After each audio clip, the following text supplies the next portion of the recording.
Bismillahirrahmanirrahim. Alhamdulillahi Rabbil Alamin. Wassalatu wassalamu ala ashrafil anbiya'i wal mursalin Nabiyina Muhammad wa ala alihi wa sahbihi ajma'in wa ba'd. Assalamualaikum warahmatullahi wabarakatuh. Alhamdulillah, una-una ko ubos din magpapasalamat sa dakilang lumikha Allah subhanahu wa ta'ala dahil umabot ang ating buhay sa araw na ito. Kung ating pong bibilangin kung gaano karami ang mga taong umabot sa araw na ito, dami. Lalong-lalo na diyan sa parting lugar na Iran, sa Israel, di ba? Kasi kasalukuyan nagpapatayin po sila, nagbubumbahan, kaya damay-damay, bata, matanda, ay mga sibilyan na mamatay. Okay naman, walang problema doon sa mga kapatid natin na namamatay na may pananampalataya. Kasi ang mamamatay na may pananampalataya, panahon magsisimula yung kanyang buhay na sabihin natin walang hangganan na kasiyahan, kaligayahan. Kapag ka namatay na siya ay may pananampalataya. Kaya ang tagapaglikha ipinapayo sa atin na sana huwag tayong mamatay na hindi Muslim, hindi mananampalataya. Kasi ang kabaligtaran kapag tayo namatay na hindi Muslim, hindi mananampalataya sa Allah subhanahu wa ta'ala, ang sigurado, magsisimula din yung kaparusahan na walang hangganan mula sa libingan hanggang sa kabilang buhay. Kaya may mga eskolar na nagsasabi, hindi daw delikado, hindi masakit yung taong natamaan ng pinakamalaking bomba. Siyempre, pagka natamaan ka ng malaking bomba, talagang ang katawan mo, sabog talaga. Kung sabog ang mga building, ikaw pa kaya, di ba? Opo. Mas masakit daw yung namatay na walang pananampalataya. Ibig sabihin, tamang ka ng bomba, napakalaki, wasak ang ano mo, walang problema doon. Kasi siyempre, sabihin natin kapag ka namatay ay may pananampalataya, walang problema. Pero mas masakit ang taong namatay na walang pananampalataya sa Allah subhanahu wa ta'ala. Meron kami isang scholar, si Maulana Faisal, Allah yarhamu. Isa rin po siya sa isang scholar sa amin at rin sa Maynila, sa Luzon, kilala po siya. Tingnan niyo ang kanyang, kumbaga, yung ipinagkaloob ng ngalan ng kanyang antas, yung karangalan niya. Mula sa Marawi, bibigyan siya ng ticket. Halimbawa, punta ka sa Maynila, ay palagi natin alas 2, flight mo, pupunta ka sa Maynila, pagdating mo alas 3, magli-lecture. Tapos, babalik ka naman kasi may lecture na naman sa Marawi. Yung schedule ba niya? Ang layo, di ba? So dahil sa kanyang, kumbaga, nakita na yung iman po niya, kasi masasabi po natin, isang scholar, kahit magtanong po kayo sa mga, lalong na sa mga Maranao, kung hindi sila maglilihim, sabihin nila yung katotohanan, kung sino po ba ang isang scholar na, kasi kabilang siya tinatawag ng mga matatanda, na nakitaan na talagang hindi po sumali sa kung ano man ang sabihin po natin, mga gawain na minsan may mga nangyayaring di maganda. Sabihin natin sa politika, di ba? Isa rin po siya sa isang scholar sa amin na maraming beses na inalok. Pati sa mga matatas na sabihin natin na posisyon, ang gobernador, maraming beses yan. Inialok sa kanya kung ikaw ang tatakbo ng gobernador, walang lalaban. Kasi alam po nila kung siyang tatakbo, talagang mananalo siya dahil siyempre yung mga tao, kaya sabi natin, dahil kilala po siya kung saan isang scholar na mahigpit. Kumbaga, may sabi natin katangian na hindi mo makita-kita sa mga iba. Alhamdulillah, mga scholar lahat yan, hindi natin baka sabihin nila at sinakano tayo o bakit siya lamang, di ba? Pero alam ng lahat. Opo. So, ibig sabihin, yung mga pananalita niya, yung mga turo niya, sabihin po natin na talagang subhanallah kapag siya nagsasalita. Hanggang sa naikwento, nung namatay po siya at inilibing, kasi kasama yung anak ko na nagukay ng libingan. Habang hinukay yung libingan po niya, nakakamoy sila ng mabango. Isipin nyo, hinukay yung lupa, iba yung naamoy nila doon sa lupa, talagang napakabango. Subhanallah. Madaling sabi, yung buong buhay niya, talagang binuhos niya sa tinatawag na Islam sa pamamagitan ng da'wah. Kaya yung pagdadawa niya kung saan po talaga. Si Abdullah Faisal, yun ang si Faisal Abdullah. May mga kapatid din siya, mga ulama din, mga scholar din. Pero siya rin yung masasabi natin na kaiba-iba po sa kanila, subhanallah. So, lagi po niya binabanggit yung isang salita, sabi niya. Nakikita po natin yung nakasakay ng napakagandang sasakyan, nakatira sa pinakamagandang, kumbaga, bahay, sabihin natin mga mansyon, di ba? Nakaiga po sabi niya sa pinakamagandang higaan. Pero hindi natin nakikita. Lahat po yun ay nakaiga ng apoy, nakaupo ng apoy, kumbaga nakatira sa apoy. Bakit? Sabi niya, dahil wala siyang pananampalataya sa Allah subhanahu wa ta'ala.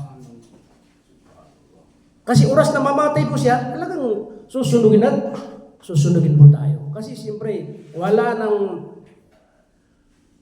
nasasabi na pag namatay ka, na hindi ka mananampalataya, hindi ka susunugin. Kaya meron tinatawag na annar. Ibig sabihin, apoy. Jahannam. Talagang napakaano na, apoy na yun, susunugin at susunugin ng mga tao. Kaya po mga kapatid, iniling natin sa Allah subhanahu wa ta'ala, normal sa tao, nagkakasalayan. Kaya siyempre, kahit tayo nagsasalita, may mga panahon na sa ating kahinaan, nakakagawa po tayo ng hindi kalugod-lugod sa Allah subhanahu wa ta'ala. Ang isip ko, kahit na buwan ng Ramadan, di ba? Buwan ng Ramadan, dapat matakot ang isang tao kasi siyempre Ramadan, pero mayroon pa rin mga Muslim na nakakagawa na masama. Di ba? Kaya iniling natin sa Allah na sana ay bawian tayo ng buhay sa panahon na talagang nandun tayo sa tinatawag na may iman tayo, may pananampalataya sa Allah subhanahu wa ta'ala. Magkaiba po yung sabihin natin na 20 years ka sa Islam, matagal ka nag-Muslim. Opo. Si kapatid ngayon siya nag-Muslim. Pero dahil sa mga pagsubok ng Allah subhanahu wa ta'ala, o minsan dahil sa walang pag-iingat, kahit 20 years po tayo sa Islam. Pero kapag tayo namatay sa panahon na hindi tayo Muslim, wala tayo sa panahon na tayo ganap na sumusunod. Ang ibig ko sabihin, namatay po tayo na mayroon tayong ginagawa na hindi kagustuhan ng Allah subhanahu wa ta'ala. Kaya minsan may mga paliwanag ng mga eskolan na talagang kung iisipin natin talagang totoo. Opo. Napakalasang iman ng tao, makikita mo, opo. Pero namatay na siya sa panahon na may ginagawa na hindi maganda. Ano ngayon ang magiging kwento sa kanya?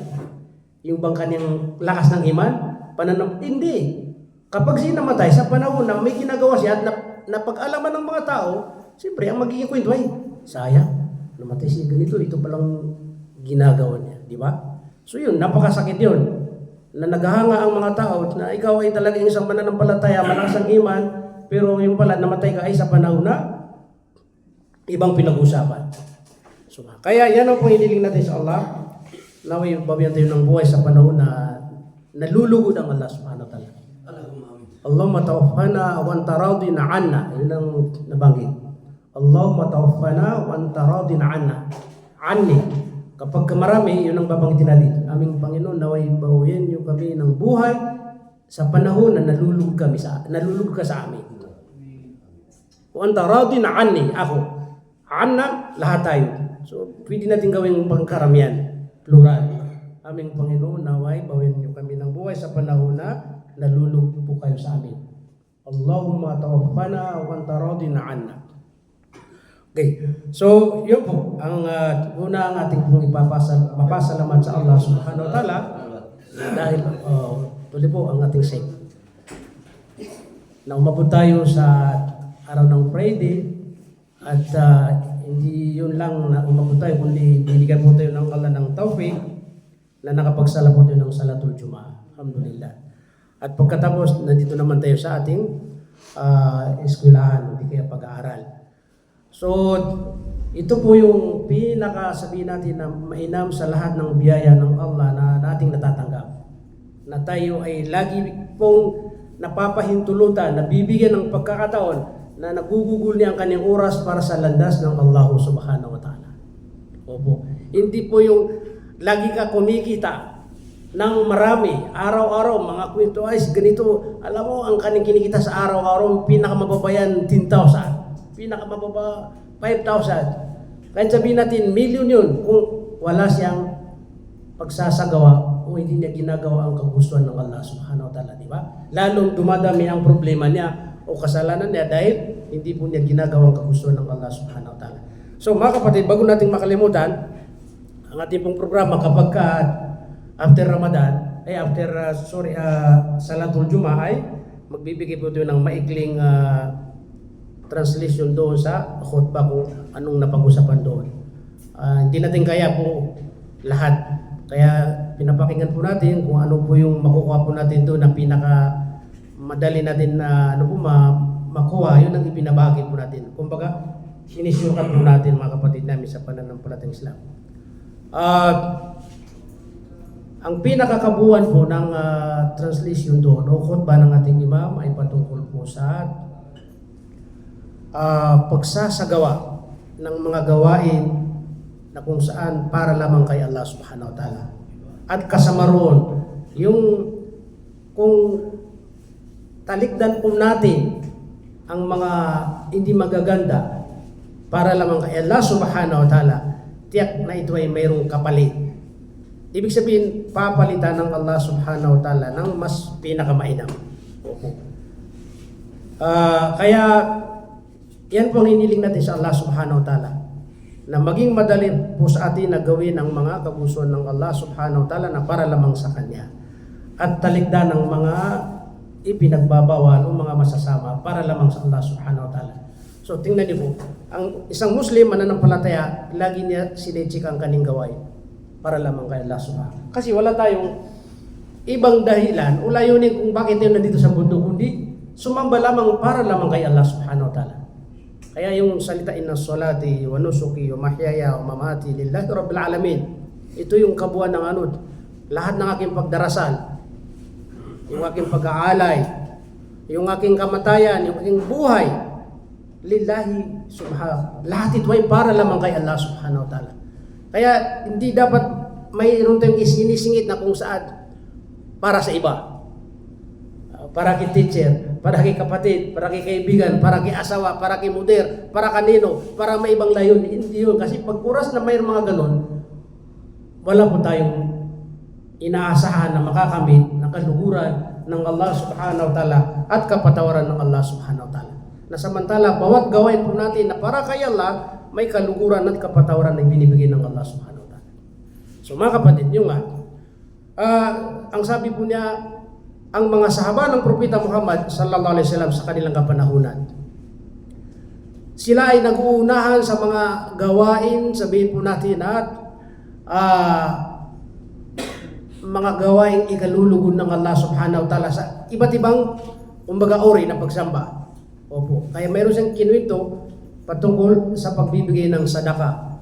Kasi hindi ito mawawala dahil siyempre kasama po sa limang haligi sa pananampalatayang Islam.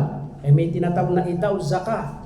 Magbigay ka ng obligadong kawanggawa. Kasi ang zakat, obligado to sa may mga kakayahan o may pera, may kung saan nararapat na magbigay po siya. Opo. Kaya nung isang araw daw, si Propeta Muhammad sallallahu alaihi wasallam nakapagsabi, kaya sabi ni Umar bin Khattab, siyang nagkukwento, inutusan kami ng Propeta Muhammad sallallahu alaihi wasallam na magbibigay ng sadaka o magbibigay ng tulong. Kasi mayroon doon, kumbaga, kung saan gagastusan. Si Propeta ang nag-utos sa amin, sabi ni Umar bin Khattab radhiyallahu anhu, ito yung araw na maaari na kahit minsan lang ay maunahan ko si Abu Bakar radhiyallahu anhu. Kasi alam niyo na si Abu Bakar radhiyallahu anhu, isa siyang masasabi na mayaman yan sa panahon niya, pero ginugugol niya ang kanyang kayamanan lahat sa landas ng Allah subhanahu wa ta'ala. So ibig sabihin, magaling, mapagbigay, kumbaga, mapaggagawang-gawa. So ang ginawa ni Umar bin Khattab, sa lulog niya yun, sabi niya, panahon na ito na, kahit minsan lang unahan ko siya ng gantimpala. Ibig sabihin nun, parang lumalabas, magbibigay ako ng malaki, siguro ito, hindi niya ako mapapantayan. Nang dumating si Umar bin Khattab kay Propeta Muhammad,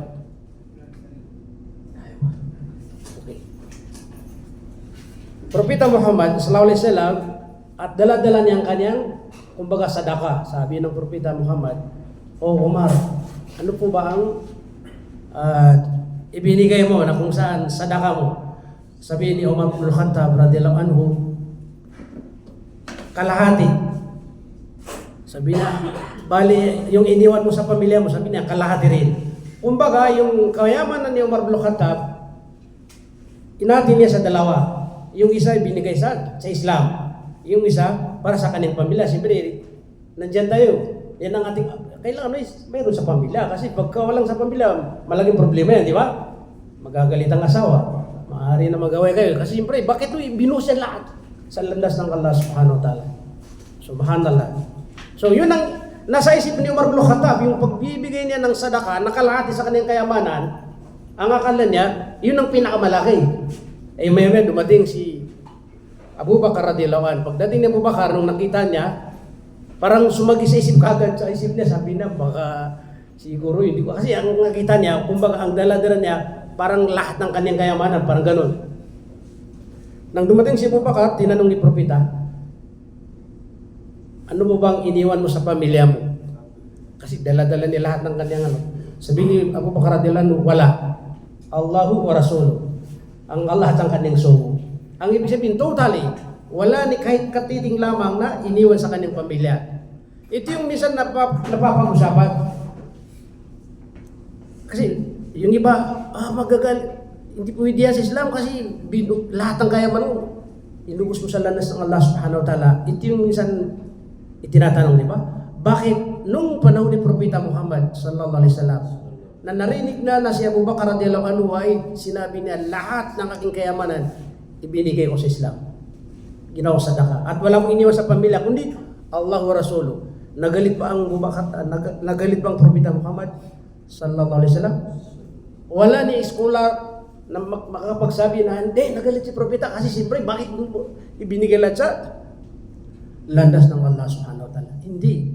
Di ba? So ang ibig sabihin noon, kung talagang ito ay para lamang kay Allah subhanahu wa ta'ala, ang Allah subhanahu wa ta'ala, kung ikaw ay mapagkawanggawa o marunong magbigay, ano pa kayang tagapaglikha? Kaya lalong manulugod sa iyo ang tagapaglikha. Basta lang, tunay na ikhlas na para lamang kay Allah subhanahu wa ta'ala. Kaya nung narinig ni Umar bin Khattab, nasabi niya, kailanman hindi ko na maunahan si Abu Bakar radhiyallahu anhu. Kaya mga kapatid namin sa pananampalatayang Islam, mapalad po tayo, marami pa kayong generous. Mapalad po tayo, masyurte po tayo kapag tayo ay nabibigyan ng Allah ng pahintulot, nakakapagbigay ng kawanggawa. Kahit hindi natin mapantayan ang mga sahaba kasi, sabihan po natin, sa ngayon, hindi pa kaya ng ating iman.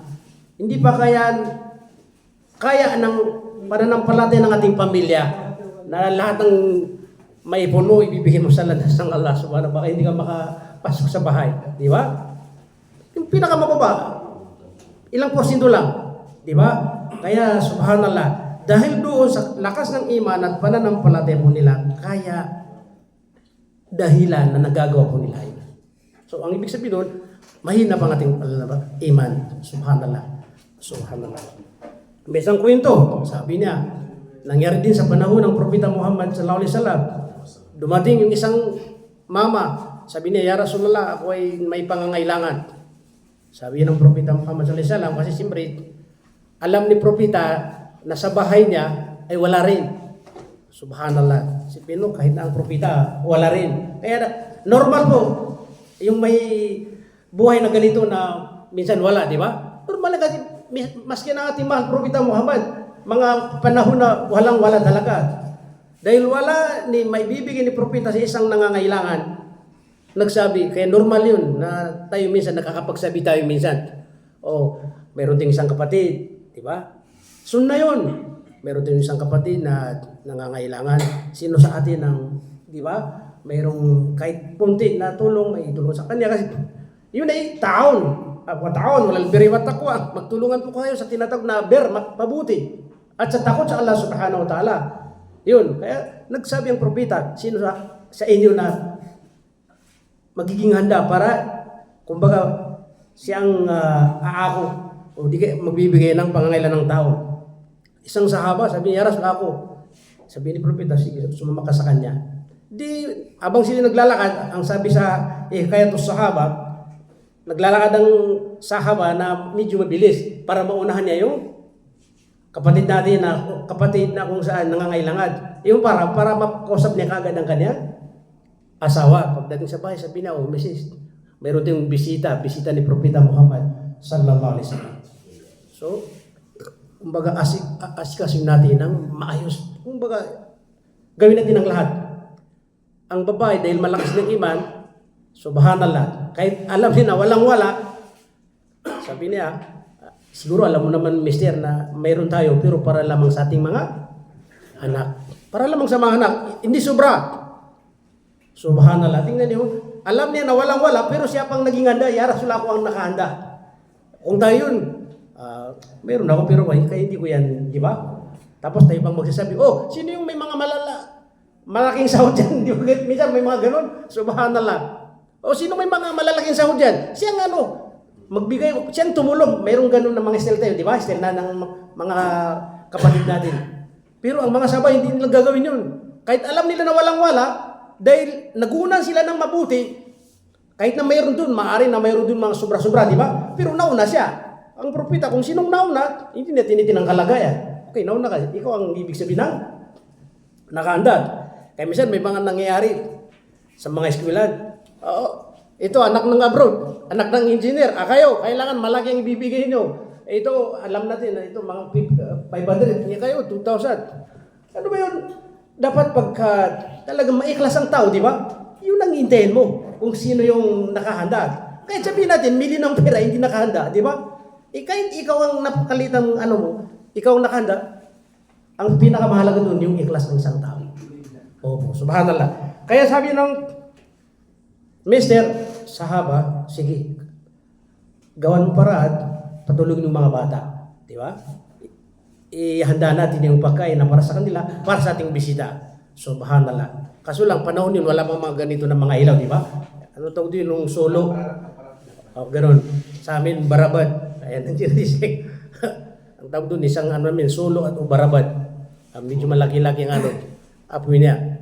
Sabi na ganito, ihanda natin po, kaso lang, pagka nakaupo na, patayin mo yung na yon, tapos kunwari, aayusin mo. Pero magkatapat kami, habang si kumakain, kunwari ako rin ay kumakain, pero wala akong kinakain. Bakit? Kasi lahat ibinigay sa kanya. Okay. Hindi naman nakikita kasi walang ilaw, di ba? So, kunwari daw siya, may nilululok pero wala. Pero yung kapatid natin na bisita, siya ngayon na kasi gutom na gutom. Hanggang na tapos ang pagkain, kunwari tapos yung ilaw na gumana, ang akala ng bisita, nakakain din yung sahaba, pero wala din, nakain kahit kunti lang. Para lang sa kanya lahat yun. Subhanallah. Anong naging resulta, sabi ng isang sheikh?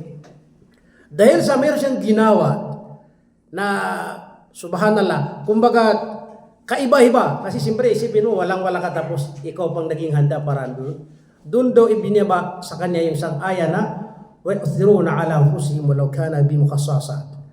Kumbaga, mga taong kahit na mayroon silang pinakamalalim na kung saan problema o pangangailangan, pero mas nauuna pa nila o nabibigyan pa nila ng kung saan higit yung kanilang kapatid. Ang ibig sabihin doon, yung alam na ikaw ay talagang mayroon bang pangangailangan, pero dahil mayroon kang nakitang nangangailangan, mas inuna mo siya. Inisip ko pa na okay na, walang problema, kahit malaking problema ko, ang maganda, mabuti, meron ako isang nakitang kapatid natin sa Pilipinas, yun ang isang ugali niya. Yung sinasabi ko na, pag nakarinig na may problema, tatanungin niya anong problema mo. Pero siya mayroon problema rin. Pero dahil dun sa nakita niya ng kapatid na may problema, tinutulungan niya pa rin kahit na may problema siya. Ito yung mahirap hanapin sa isang tao. Opo, kasi siyempre mahanap natin ito sa tunay na may malakas na pananampalataya. Na kahit na may problema siya, pero pag may nangangailangan, mas inuuna niya pa na matulungan niya yung may pangangailangan kaysa sa kanya. Yun ang sinabi ni Propeta. Ito yung magandang balita sa ginawa mo kasi siyempre, alam ng Propeta yun dahil may wahi na ito yung wahi, kapahayagan mula sa Allah subhanahu wa ta'ala dahil sa pangyayari. Kaya sabi ni Propeta, napakagandang balita para sa iyo kapatid. Na yung ginawa mo dahilan na ibinabang isang talata na taong dahil sa may pangangailangan pero kahit na siya ay lalong masigit na may pangangailangan pero inuna pa niya ang kanyang kapatid. So yan pong mga sahaba ng Propeta Muhammad sallallahu alaihi wasallam na nag-uunahan sa mga mabubuti pong gawa. Dahil po nandyan na si Sheikh inshallah. So hindi natin po pahabay na kung maputol natin ngayon dahil siyempre medyo mahaba pa yung kanyang ang pinakamainam ay mabigyan natin ng pagkakataon si Sheikh Imad inshallah. Sheikh Imad. Sheikh Muslim. Mamaya siya.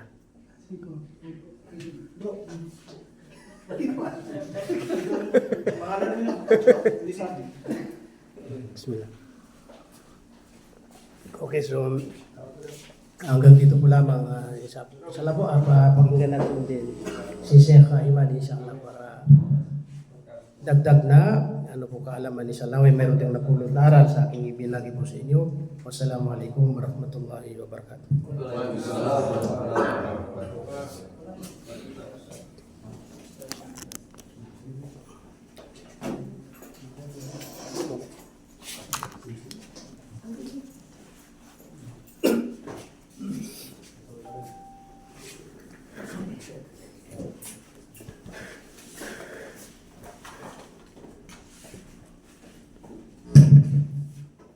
بسم الله الرحمن الرحيم الحمد لله وكفى والصلاة والسلام على أشرف الأنبياء والمرسلين سيدنا محمد وعلى آله وصحبه أجمعين أما بعد السلام عليكم ورحمة الله وبركاته.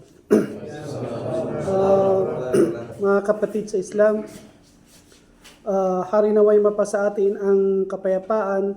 Ang ibig sabihin ng Islam, maghari ang kapayapaan sa buong mundo sa kabila ng mga pangyayari na nakikita natin at saka sa mga darating na araw na hindi natin alam.